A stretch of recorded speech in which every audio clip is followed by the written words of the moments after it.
سب سے زیادہ اعتماد، سب سے زیادہ صحابہ میں قرب، سب سے زیادہ محبت، بلکہ میں نے حدیث کی، اللہ کے نبی صلی اللہ علیہ وسلم فرماتے ہیں کہ اگر میں کسی کو اپنا دوست بناتا، اللہ کے بعد اگر کسی کو اپنا دوست بناتا تو ابو بکر کو بناتا، لیکن وہ اسلام میں میرے بھائی ہیں، وہ میرے صحابی ہیں، اگر کسی کو اللہ کے بعد میں دوست بناتا تو ابو بکر کو بناتا۔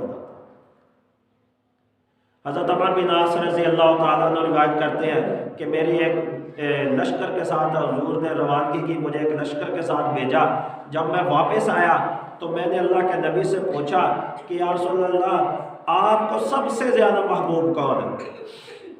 فرمایا عائشہ، پھر فرمایا نہیں مردوں میں سب سے زیادہ محبوب کون ہے؟ فرمایا ابو بکر۔ فرمایا پھر اس کے بعد محبوب کون ہے؟ فرمایا عمر۔